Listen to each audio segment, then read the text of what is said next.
It's time to eat. What are you hungry for? Sit down and get ready to consume an abundance of fantasy football knowledge from Ross Tucker and Joe Dolan. Feed me now. I'm starving. On the Fantasy Feast Eatin' Podcast. Yeah, let's eat, baby. It is the Fantasy Feast Eatin' Podcast presented by DraftKings. I'm Ross Tucker. He's Joe Dolan. This is the show that's so nice. We do it twice. Check us out on social. I'm at Ross Tucker NFL. He's at FG_Dolan. We are at Ross Tucker Pod. Means a lot to us. It really does. When you guys retweet or quote tweet the show or share it on Facebook.com/Ross Tucker NFL or like it on Instagram at Ross Tucker Pod, or even go ahead and comment on YouTube, youtube.com/Ross Tucker NFL. Joe obviously is one of the top rated analysts out there. In fact, was the number one rated analyst over the last 5 years, according to Fantasy Pros. You can check out all of his work at fantasypoints.com. It's insane how many contributors they have over there, how much information you can get out over there, and for the money. If you haven't yet, you really are missing out. It's fantasypoints.com. Just make sure you use the code 21Feast. That is the key, 21Feast. Joe, we shall start with a very juicy matchup. It's the Cardinals and the Browns. Remember, we do the Sunday late games, Sunday nighter and Monday nighter in episode 2 each week. What do you have on the Brownies and the Cards? Ross, allow me to get existential here for a little bit. We're a species that seeks out knowledge. We seek out to explain the inexplicable. That led us to the scientific method. You come up with a hypothesis. You act on it. You try to prove it. You try to prove it wrong. You try to do, and then you come to a conclusion. There are two things that I don't know, and I don't think I'm ever going to know while I'm on this planet, this mortal coil, as they say. I don't know where we go when we die. I don't know what that's like. And I have no idea why Baker Mayfield and Odell Beckham Jr. cannot get on the same page. Those are the two things that I don't think I'm ever going to be able to explain. 2 weeks ago, Odell Beckham Jr. gets wide ass open behind the defense. Baker Mayfield underthrows it, throws it behind him. Odell Beckham could have crab walked into the end zone. You ever play crab soccer when you were in gym class when you were a kid, Ross? Awful. Like, you want to talk about painful, but Odell Beckham could have crab walked into the end zone. Baker Mayfield underthrows him. Last week, the Browns scored 42 points. They are the first team in NFL history to lose scoring 40 points without committing a turnover. History. Odell Beckham has 2 catches for 20 yards. I don't get it. I don't get it. I'll never get it. Odell Beckham's a wide receiver 3. Play Kareem Hunt. Play Nick Chubb. These tight ends each and every week. David Njoku looks like Kellen Winslow out there.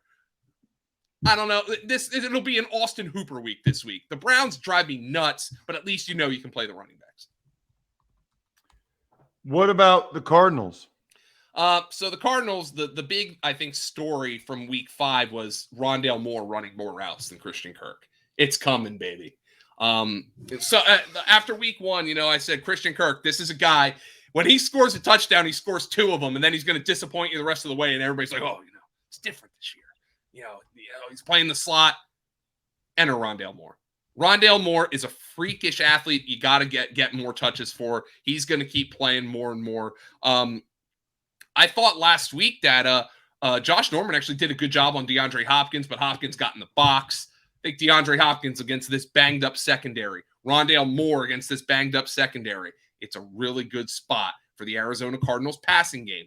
And the CEO, Ross, James Conner, continues to get it done. I'm still workshopping the nickname, but he's the CEO because his team does all the work and he gets all the credit. Because he gets all the touchdowns when he's down inside the 5-yard line. However, Chase Edmonds last week, he wasn't limited in terms of snaps, but he played his least effective game of the year with a shoulder injury. something to keep an eye on. If you think a lot of points are going to be scored in this game, I think James Conner is a viable play. And the run game, by the way, they might go more for receiver because they did lose Max Williams for the season with a knee injury. That tight end was making a bigger impact than you might have thought. Let's move on to the Raiders and the Broncos, which is, boy, there's a lot to talk about here. The Raiders. I'm sure you talked about it with Andrew Brandt, right? What's that? Yeah, exactly. I don't know how much I have to get into that, right? No, you don't. But the Raiders obviously are going to need a head coach. Maybe they should post it on LinkedIn. You can create a free job post in minutes on LinkedIn Jobs to reach your network and beyond to the world's largest professional network of over 770 million people. That would be amazing, by the way, if Mark Davis posted Raiders head coach job on LinkedIn.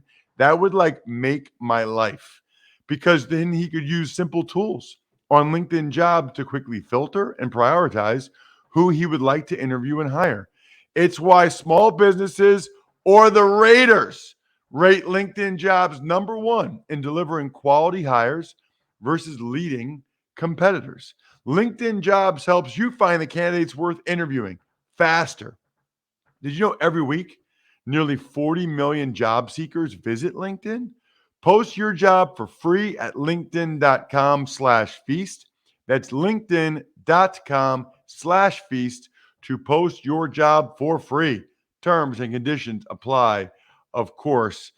Joe, I don't know what to do with the Raiders now. I don't know how it'll look different. Greg Olson's calling the plays. What are you doing with them? I'm taking kind of a wait and see approach here. The guy who I expect Derek Carr will continue to lean on is, I wish it was Darren Waller, but it's Hunter Renfrow. Darren Waller had a bad drop last week. Derek Carr missed him for a long touchdown. Brian Edwards had an awful drop last week. It looked like he was fielding a punt. It went right off his hands. I think it's Renfrow, it's Waller, and Josh Jacobs. Ross, I don't know if you're a Seinfeld fan. Are you a Seinfeld fan? Yes. The Raiders, they hate the Drake. They hate the Drake. Jalen Richard gets activated last week. It's not long before he's playing snaps over the Drake. It's over for Kenyon Drake at this point, unless Greg Olson likes him a lot more than John Gruden did. Right now, the Raiders are a team in utter turmoil and not really all that appealing for fantasy. I wonder if they do lean on the run game and Josh Jacobs a little bit more. It's a fair point. What about on the other side? Yeah, so, let's just look at the Broncos. Teddy Bridgewater has not played well the last couple of weeks. Obviously had the concussion. I think he's probably got a better opportunity to play well in this game. Javonte Williams continues to look better than Melvin Gordon to me, but Melvin Gordon doesn't look bad enough that you're going to take him out. So it's really kind of capping what Javonte Williams is right now.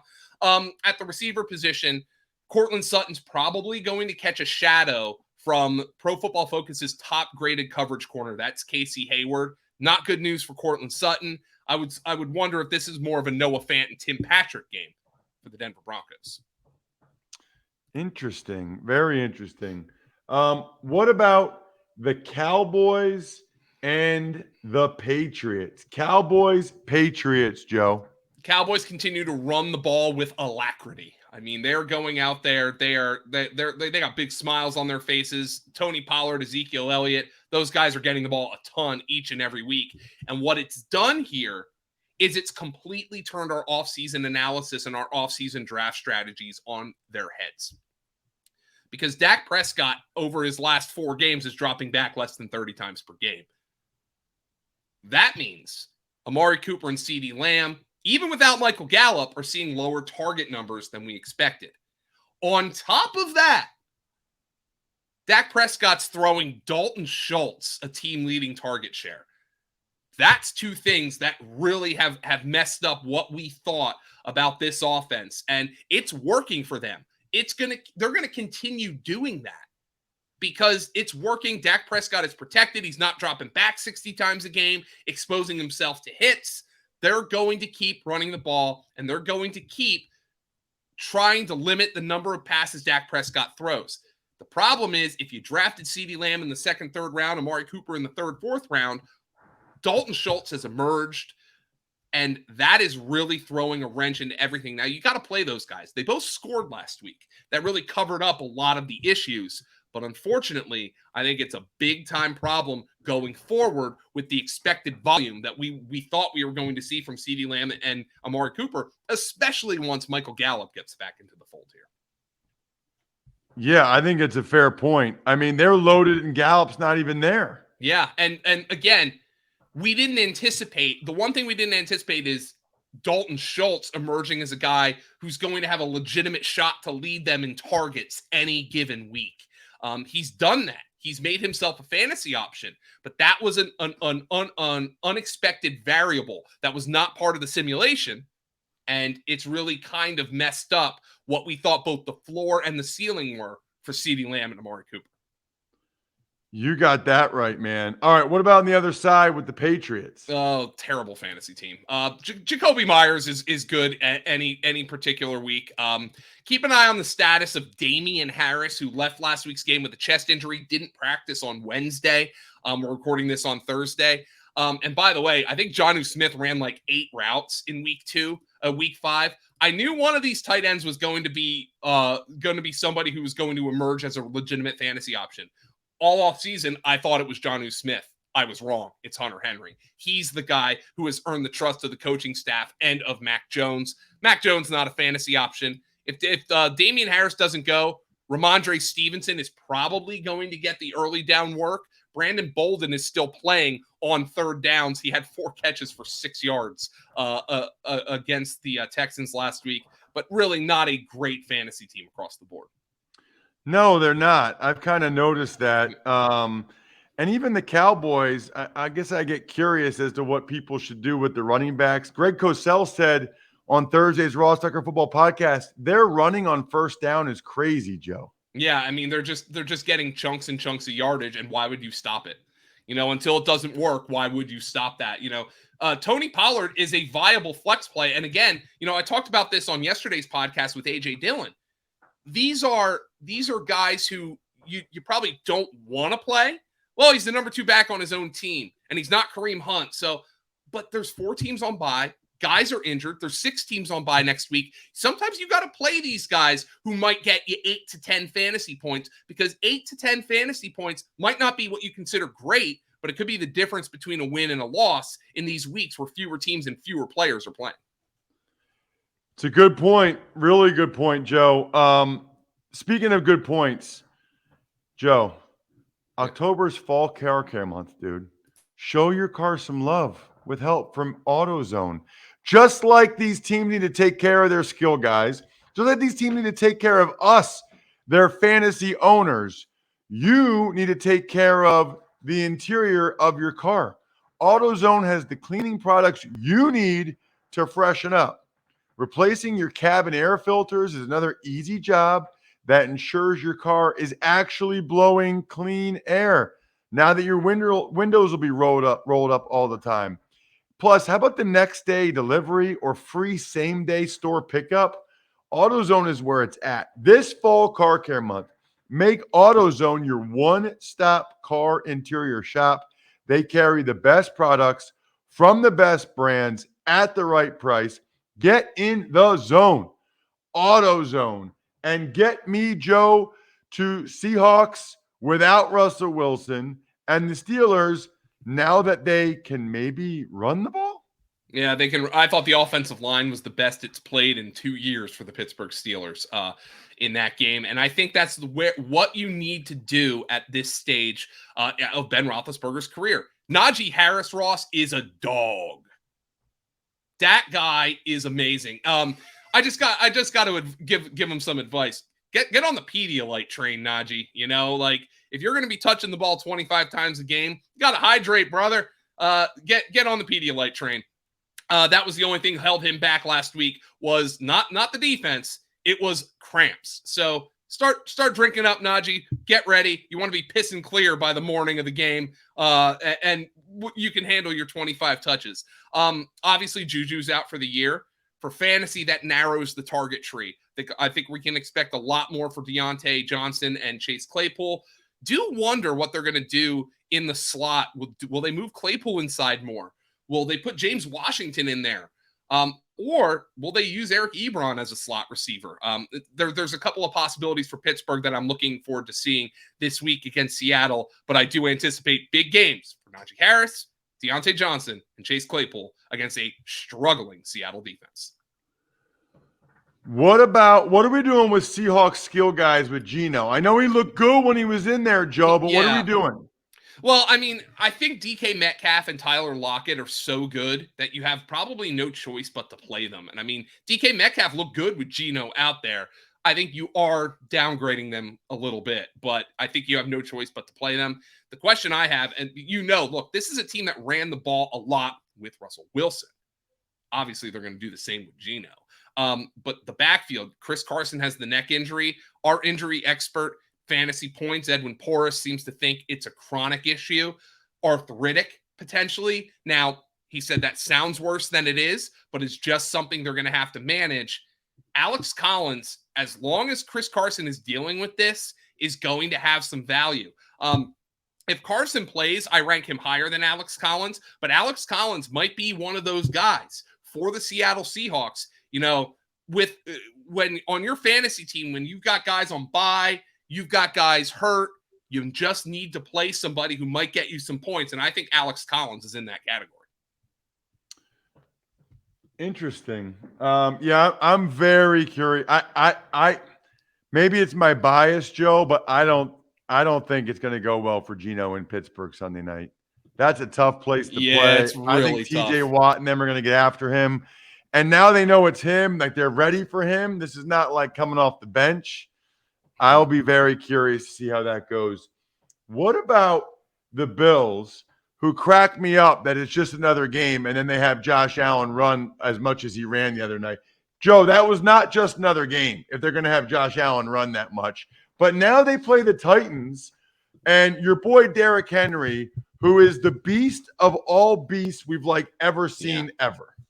So the problem here is this could be a negative game script for them, and let's see what happens in the negative game script. But with the status of their receiving core, Julio's back at practice this week. A.J. Brown made it through last week. That's good news. But I'm wondering just how effective Tennessee's offense is going to be against a Buffalo defense that just smothered the Chiefs. I mean, that Patrick Mahomes hasn't played to Patrick Mahomes' level this year, but I mean, that was a smothering performance by Buffalo. There was no two ways about it. So I think it's a downgrade across the board for the entire Tennessee offense, quite frankly. A.J. Brown, I think, and Julio are on the wide receiver 3 kind of train here. A.J. Brown, by the way, you want to talk fantasy buzzkills? He's been right up there. Obviously, he's had the hamstring injury, but the Titans, through 5 games, have had 5 different receivers lead them in receiving in an individual game. None of them are A.J. Brown. Take a look at that wide receiver depth chart heading into week 1 and saying that A.J. Brown would not lead that team in receiving in any of the first 5 games. I mean, we've got Jeremy McNichols, Chester Rogers, Nick Westbrook-Akina. Julio Jones led them in week 2. Ross, do you know who led them in receiving in week 5? No. Marcus Johnson. Wow. They are scrambling for somebody at wide receiver. Unfortunately, you got Trey White, you got Levi Wallace on the other side of the ball. Bad matchup across the board for the Tennessee Titans in this one. Yeah, good point. All right, what about for the Bills? Well, I'm going to borrow from our boy Scott Barrett at fantasypoints.com because he thinks this is a massive game for Stephon Diggs. Across his final 11 games last season, including the postseason, he averaged 11.2 targets, 109.6 receiving yards, and 25.5 DraftKings fantasy points per 4 quarters. Now, alongside Justin Jefferson and Cooper Kupp, you might be surprised by this if you have Stephon Diggs. He's one of only 3 players to hit 60 receiving yards in all 5 games so far this year. The boom games haven't been there, though. He's just 29th in fantasy points per game, but his volume has been excellent. He's 8th in targets, 2nd in air yards, and 11th in expected fantasy points, which is a metric Scott has developed through a whole lot of trial and error. And it's a great spot for Stephon Diggs Tennessee has given up the third most schedule-adjusted fantasy points per game to opposing wide receivers. And they've given up a league-high 168.7 receiving yards per game, which is double the league average, to opposing wide receivers on deep targets. Who leads all wide receivers in deep targets? Stephon Diggs. I think it's a huge game for Stephon Diggs coming. I think this is the blow-up spot. Doesn't mean, Emmanuel Sanders has been effective. I think you got to start him. Cole Beasley's on your bench until further notice. And in a projected positive game script, Zach Moss has kind of emerged as their bell cow back. But I think Stephon Diggs, this is the monster game that his fantasy managers have been waiting for. Ooh, okay. I wonder if this is a letdown game for the Bills. It'll be very, very interesting. I don't care what they said last week. They put a lot into that game against the Chiefs. Overcoming the odds, rewriting the playbook, delivering under pressure. The MVPs of small business lead their teams to victory all year long, just like Joe leads you to fantasy victories. Visa is proud to provide playmakers everywhere with more tools to help grow their business and help them achieve even greater success, because the more people we can empower, the more we all win. Visa, a network working for everyone. A little different, Joe. Only 5 games in the second episode because we got 4 teams on bye this week. So you have a little bit more time. Oh, is it really? Mm-hmm. 6 teams on bye next week. Oh, that makes me happy from a workload perspective, I'll tell you that. I know, but that means the people listening need you, Joe, more than ever before. And fantasypoints.com, using the code 21Feast. I'm at Ross Tucker NFL. He's at FG_Dolan. We're stuffed. We're done. Thanks for listening to the Fantasy Feast podcast. Make sure to also subscribe to the Ross Tucker Football Podcast, Even Money, Business of Sports, and the College Draft. All available at Apple Podcasts, rosstucker.com, or wherever podcasts can be found. A lot of times on the show, I mentioned DraftKings. Here's what you need to know. You got to be 21 or older, New Jersey, Indiana, or Pennsylvania only. New customers only. Restrictions apply. See DraftKings.com/sportsbook for details. Gambling problem, call 1-800-GAMBLER, or in Indiana, 1-800-9 with it. By the way, if what I was talking about included a deposit bonus, doesn't always, sometimes it does.